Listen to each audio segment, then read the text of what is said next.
Hello, everyone, and welcome back to another episode of the Pep Talk. In today's topic, we have why people buy. Fellas, you want to get this one started? I Go think, ahead, Nico. yeah, we were talking about this, and normally, what triggers are willing to buy something at the stores when you buy online or wherever. The first thing you see is not the product, and people think that they buy products, but at the end, people are buying emotion, the stories, experiences, or that's the way at least psychology attack us to be consumers. So we think we're buying the product, but at the end, we're buying mostly the experience. For example, you're showing this packaging. That's a great, very easy display, but it's completely genius. The first time I saw this on the internet, I was like, "What is that?"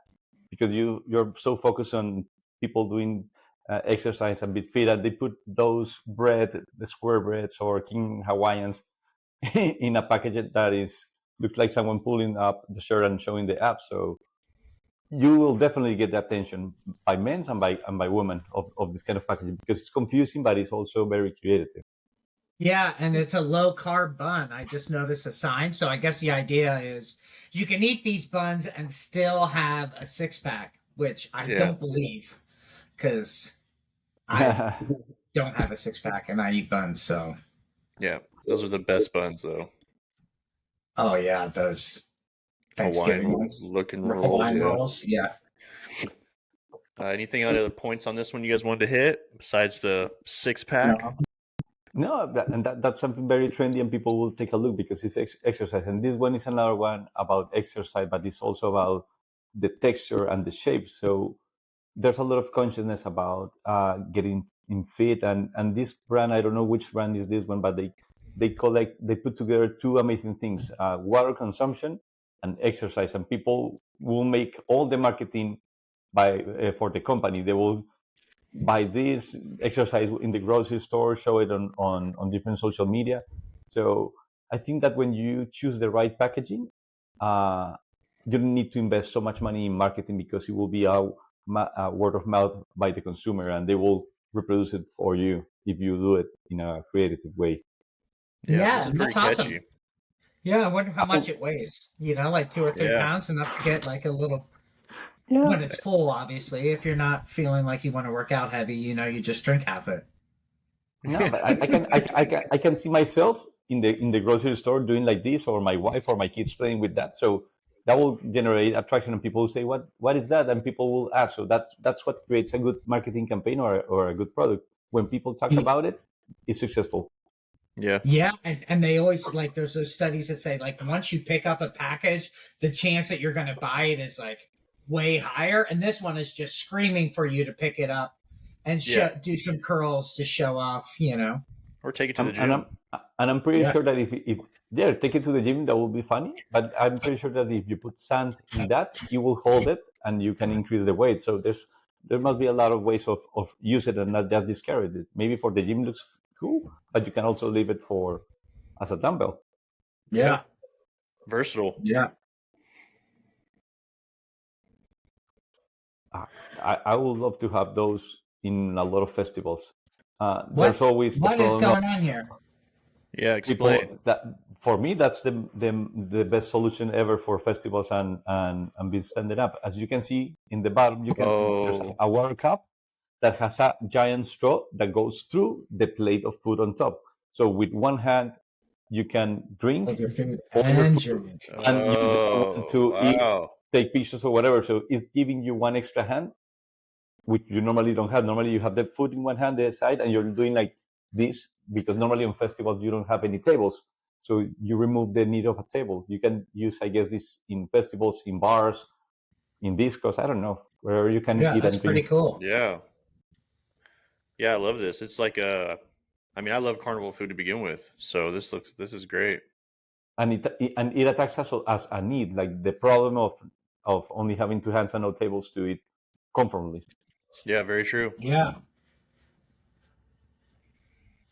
I saw this post. I think it was in Instagram, and it's amazing because most people, there's plenty of pizza places, gelato places, but look this palette of color that if people were painting, but they give you the palette color with the flavors of ice cream. So I guess this should be also very trendy if you find it, and probably you can do a lot of marketing around it. And this is definitely a differentiator between any gelato store that I have seen ever. That is really cool. You saw that in Italy, you said? No, on Instagram. Well, On Instagram. I'm planning going to Europe next week. So now I'm being bombarded by the algorithm of places in Europe, and this appears on my Instagram account. So That's cool. Nice, my attention. super cool. This one was my favorite. That's disgusting. I don't know if this is a meme. For sure, it's a meme, but it's a thing that any teenager would like to have play with because it's fun. What do you think about it? Your inner child. What your inner child says about this product? I'm scared to talk about this one. Yeah, I mean, the only thing I'm gonna say is like my kids were going through Nutella a bunch for a while, so I bought it in bulk at Costco, and I didn't realize I bought it, and I bought it a week after, so I have enough Nutella to last until I'm gonna pass it down in the will. Like you only need the toilet paper. Yeah. This that one was stuff is funny, pretty though. good. That is hilarious and gross. Yeah, I'm scared to talk about that one. Yeah, this one's definitely clever. Yeah, this very is festive and very cheap to do it. It's the traditional paper roll for baguettes and stores, but if you put it outside like this, people will see it, will post it, will replicate it, and you can turn your bakery into a Instagram spot. That there's a lot of restaurants and places that at the end they're not so good at food, but they become trendy. So I guess nowadays one of the best way to sell is make something trendy and people will go there, hopefully finding good food or good services or products. But you see in every city there's people making the lines and you don't understand why. It's because someone posted on Instagram, on TikTok, and it became trendy. That is pretty cool. Yeah. To your point on trending, though, I mean, you see that stuff everywhere along with social media, and that really draws people to have like, oh, I want to try this place, and that's kind of like where we're at in this social media world nowadays is things that are in marketing can be shared a lot quicker than they used to be in the past. And so being able to create a trendy thing to your point again is very valuable to growing your business. Because if you get people like for gyms, for example, I'm only using a gym because I was just seeing it the other day, but they created a wall for everyone to take a picture in front of, right? And it's like this famous wall, and you get to go to this gym, work out, and you take a picture and you tag the gym, and you can have a chance to win certain things. But the wall is it's real artsy, it's real catchy, and it's been posted everywhere. And so to your point, what you're saying, the whole marketing tactic behind all this stuff it's very valuable. So yeah, and I think nowadays even better than reviews are reposts. Like you can see, oh, this has reviews, but people are lame and lazy. So if everyone sees like the visual, I think reposts are like the modern version of reviews. If you see it often, you believe it's good, even though if it could be a bad product. But if you see it and it's kind of famous, it must be good. That's the appearance, I guess, or the perception. Because people are now seeing themselves there. They see that post or that reshare.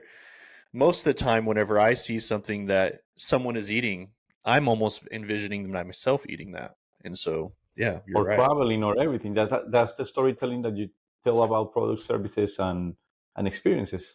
So with packaging, which is the core of our business, there's a lot of storytelling that you can tell through packaging to engage with your end consumer.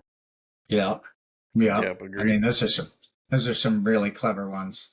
Obviously, Nutella would never do that. But you will never forget Nutella now. That association, you will have it stick into your mind next time you go to the bathroom, Tom. Yeah, envisioning a piece of toast every time. This is why I use dude wipes. Yeah, exactly. All right. Well, we have derailed completely.